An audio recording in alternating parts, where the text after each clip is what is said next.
Estamos ao vivo agora. Olá, muito boa noite para você que já chegou, para você que está chegando.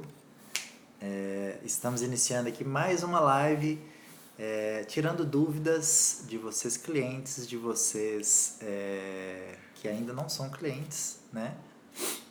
De vocês que já estão comprando imóveis de outros corretores e tenham dúvidas. Você que está pesquisando, pensou assim, será que eu consigo comprar um imóvel? Então a gente está aqui nesse propósito. Deixa eu arredar a câmera um pouquinho mais para cá.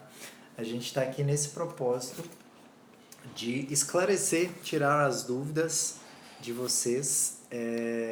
Eu abri mais cedo para perguntas. Hoje as pessoas não mandaram perguntas, né? Acho que é por conta do Dia dos Namorados, o pessoal tá todo mundo compenetrado. Mas eu tenho outras perguntas que o pessoal manda durante a semana no meu WhatsApp e eu vou falar um pouco dessas perguntas. E à medida que você for entrando, as pessoas forem entrando, tiver dúvidas, pode ir mandando também. Repetindo, o nosso propósito aqui é tirar dúvidas com relação a imóveis, tirar dúvidas com relação à documentação de imóveis, com relação à transferência dos imóveis, com relação também à aprovação de crédito. Eu vejo que essa é uma dúvida recorrente, né? Muitas pessoas perguntam. Então, se você tem dúvida como que você faz para aprovar o crédito, às vezes você tem uma situação peculiar, algo assim, pode mandar que eu vou ter o maior prazer em tentar te ajudar. E se eu não souber, eu faço questão de pesquisar e informar para vocês no nosso próximo encontro ou também através do meu Instagram, do Facebook, tá? Sintam-se à vontade também para às vezes a pessoa não quer se identificar, mas pode me mandar pelo WhatsApp. O meu WhatsApp sempre fica lá no meu Instagram, basta clicar lá que você vai ver o número e você consegue me mandar um WhatsApp também, tá? Eu vou começar lendo aqui as perguntas. Então, repetindo, se surgir alguma pergunta, pode me mandar que a gente responde também, tá? Então, vamos lá. Tá, essa aqui eu já li semana passada. Uma pessoa mandou assim, olha, estou trabalhando com revenda de produtos de beleza, Eudora, Boticário, etc., além da minha renda formal. Eu posso utilizar essa renda informal também na compra do meu imóvel e como eu poderia comprová-la? Esse é o tipo que a gente chama de renda mista. A gente consegue sim também usar tanto a renda formal, que a pessoa lá trabalha de carteira assinada, somando a renda informal. A gente só precisa mostrar para o banco, comprovar para a Caixa essa renda. E essa comprovação ela pode ser feita por meio de extrato bancário, né? Então é necessário que, por exemplo, quando a pessoa faz a venda desses produtos, ela faça essa movimentação através do extrato bancário, para que a gente consiga comprovar depois para o banco que você tem essa renda, né? Tudo que a gente informa para o banco, a gente tem que ter uma forma de comprovação. Não basta apenas o cliente falar assim, olha, eu tenho uma renda de R$ 5.000 por mês. E aí o banco vai querer saber, toda essa comprovação é documental, como que ele movimenta esses R$ 5.000 por mês. Então, é necessário que essa movimentação de outras rendas seja pela movimentação bancária. Tem muitas pessoas, né, também que eu já atendi um cliente que ele trabalha com venda de móveis, né? Ele produz, marceneiro, assim, produz móveis. Então ele compra muitos materiais na conta, no cartão de crédito dele. Então é uma forma também de fazer essa comprovação. Mas sim existe formas de você somar a sua renda formal mais a sua renda informal. Então é perfeitamente possível que você some essas duas rendas. Outra pessoa perguntou assim, uma pessoa autônoma sem renda comprovada consegue financiar o apartamento? Como?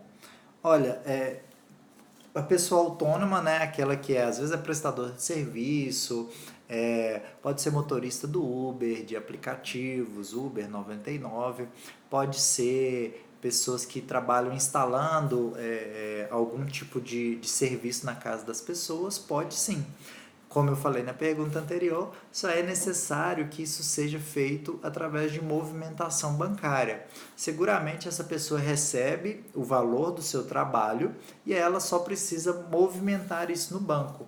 Porque às vezes muitas pessoas vêm até mim ou me perguntam e falam assim: Felipe, eu recebo dinheiro, mas eu não deposito no banco. Quando você não deposita no banco, você não traz esse dinheiro através do extrato. Então, como que a gente vai conseguir comprovar? Então, a pessoa autônoma consegue sim fazer o financiamento, mas ela só precisa fazer com que esse dinheiro apareça no seu extrato bancário. Então, uma pessoa pode ser manicure, pode ser empregada doméstica, às vezes diarista, né? Um dia trabalha numa casa, outro dia trabalha na outra. Pode sim, é possível fazer o financiamento, desde que esses valores estejam refletidos no extrato bancário. É uma das formas de comprovação. Então, o primeiro passo é você ter uma conta. Muitos clientes têm conta poupança. Eu indico, fica mais fácil para a gente solicitar essa aprovação, uma conta corrente. Com a conta poupança é possível também, mas a conta corrente, ela tem digamos, ela fica mais bem vista aos olhos do banco. E eu sempre indico para os clientes, às vezes, eu não gostaria de pagar tarifa, né? Às vezes, no momento que você está querendo comprar o imóvel, tudo que você quer é não gastar com coisas que, né, não vale a pena, assim.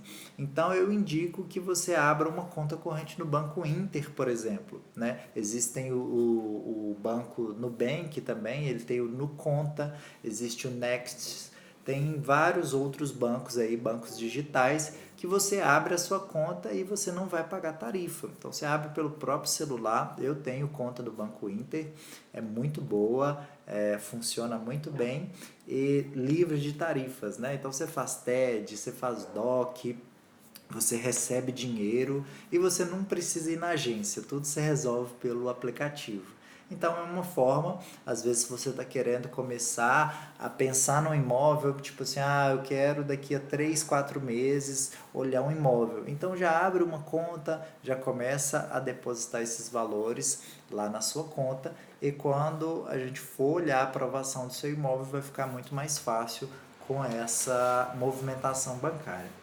Uma outra pessoa perguntou qual a melhor maneira para adquirir um imóvel sendo autônomo sem comprovação de renda. E como eu falei, que a questão da aprovação de crédito traz muitas dúvidas, né? Então, muitas perguntas são relacionadas a isso. E mistura um pouco da pergunta anterior. Então, a pessoa perguntou como adquirir o imóvel sem comprovação de renda. Então, o primeiro passo a gente precisa comprovar a renda. Com certeza essa pessoa possui uma renda. Às vezes a pergunta que ela fez eu possuo a renda, mas eu não consigo comprovar. Então a forma de comprovar isso é fazendo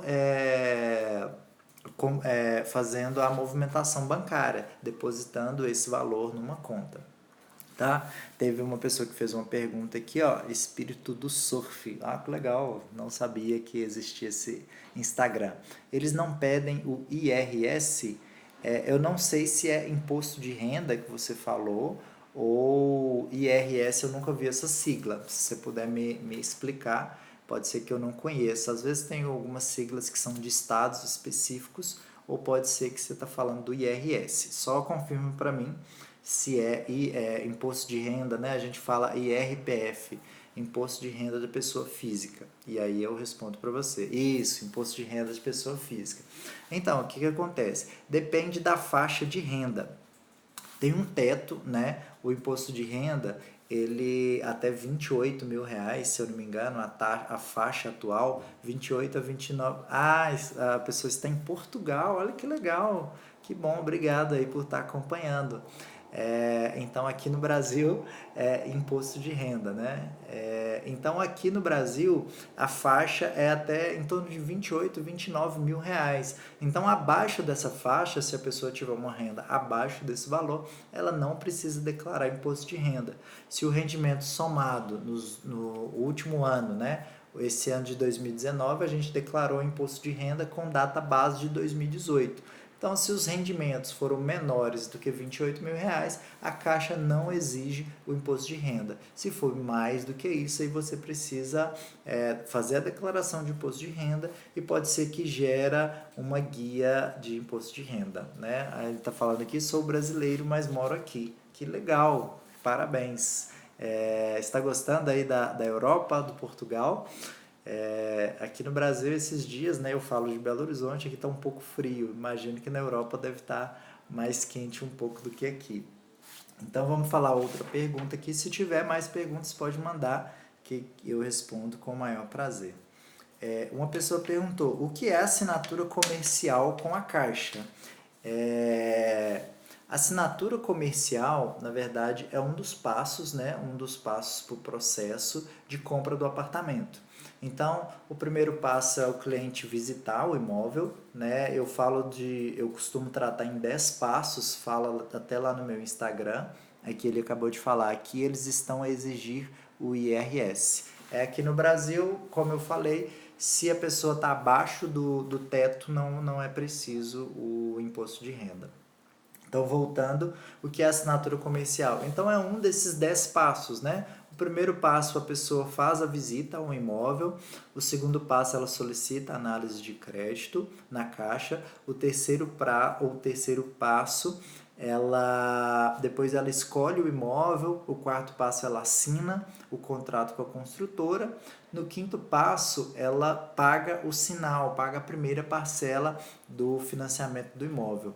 No sexto passo, ela vai até o correspondente bancário e faz a assinatura de alguns formulários. E no sétimo passo é o momento em que ela vai na Caixa Econômica Geral conversar com o gerente, e nesse momento é feito um relacionamento com o banco, né? Hoje em dia o banco ele solicita que o cliente tenha relacionamento.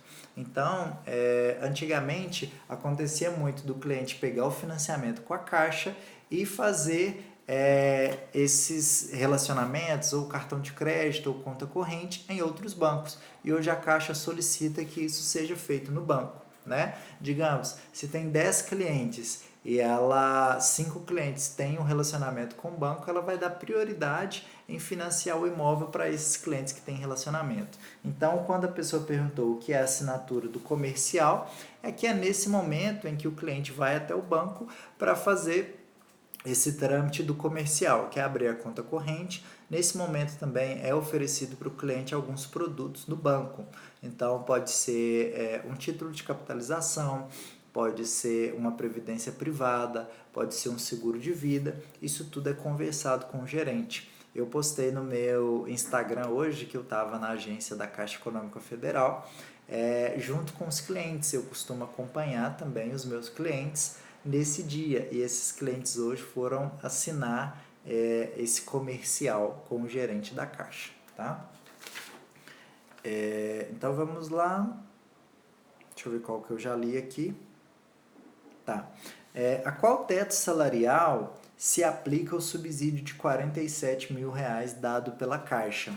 Então, a compra do imóvel dentro do Minha Casa Minha Vida, ele tem algumas vantagens, né? Dentre elas, a taxa de juros, que é subsidiada. Então, o governo reduz a taxa de juros para os imóveis do Minha Casa Minha Vida.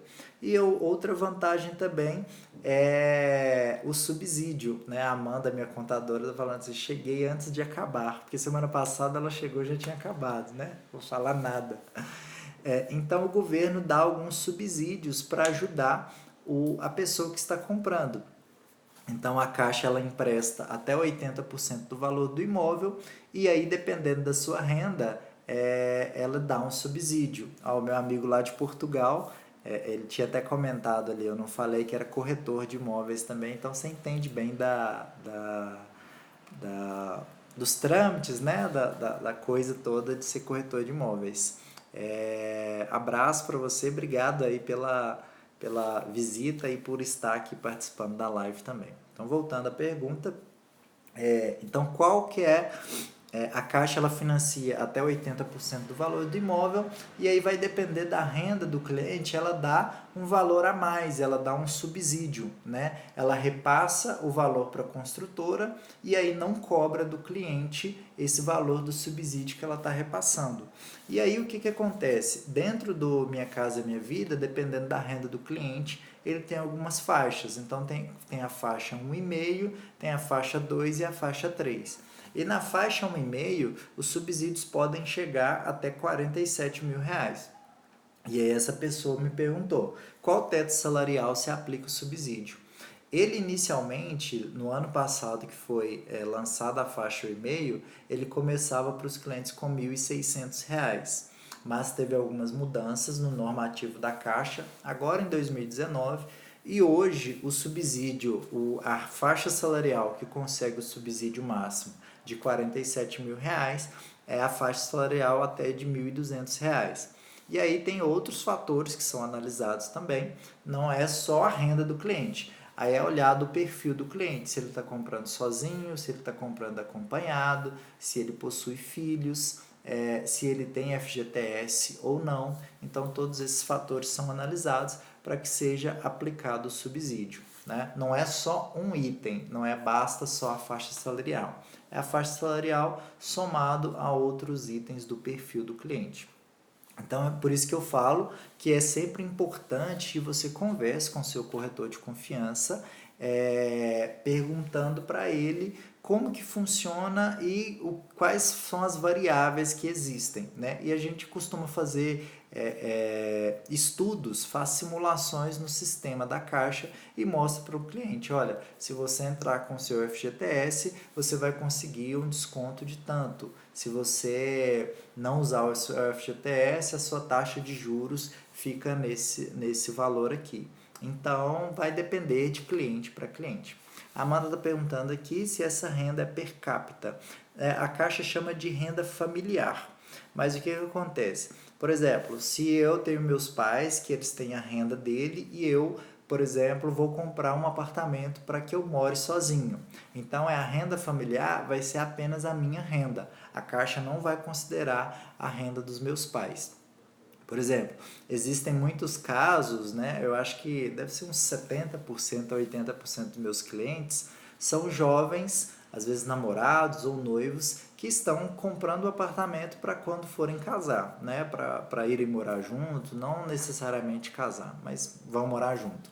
Então, o que acontece? Eles somam a renda, né? Vamos dar um exemplo aqui do João e Maria, né? Então pega a renda do João ali, a renda apenas dele, não a renda dos pais dele, e pega a renda da Maria também, não a renda dos pais dela. Então é somada a renda do João e da Maria, e aí eles compram o apartamento, e a renda que é analisada é a renda do João e da Maria, que vão formar essa nova família. Então não é renda per capita, não é renda per capita, né? É renda familiar. E aí dessa renda familiar, dessa nova família que vai ser formada, né? Então, às vezes a pessoa está comprando para morar sozinho, às vezes ela compra com o irmão, então é a renda dessa nova família que está sendo formada, tá bom? Então, as minhas perguntas foram essas. Se alguém tiver mais alguma pergunta, pode me mandando. Na quarta-feira que vem, eu vou estar aqui de novo, fazendo a live a partir das 8 da noite. E o meu Instagram está disponível. Muitas pessoas me chamam inbox, às vezes pessoas que já compraram o imóvel e às vezes têm dúvida com relação a alguma cláusula do contrato. Eu faço isso com o maior prazer. A cada vez que eu explico e a cada vez que eu tento entender mais o processo, é bom para mim mesmo, porque eu me intero mais e fico sabendo mais sobre imóveis, que é a minha paixão, que é o meu trabalho, eu faço com o maior prazer do mundo. Então, quero agradecer a você que esteve aqui nesses momentos comigo, a você que mandou perguntas, muito obrigado de verdade por estar aqui e eu quero mesmo contribuir para que você possa realizar o seu sonho da casa própria. Às vezes você pode achar que é difícil, mas não é impossível. Claro, exige sim uma organização financeira, exige um esforço, né? Eu costumo brincar com o cliente que não é comprar pão na padaria, você está ali comprando um bem, e é um bem que vai ficar para a vida toda, então exige sim um pouco de esforço. Mas eu estou aqui para ajudar, para esclarecer e para tirar, sabe, aquele estigma que é burocrático, que é difícil. Não, não é burocrático, não. Deixa a burocracia comigo, eu resolvo e você fica com a parte de realizar o sonho, tá? Então, um abraço muito grande, muito obrigado a todos vocês que estiveram aqui comigo e até quarta às 8 da noite. Até mais.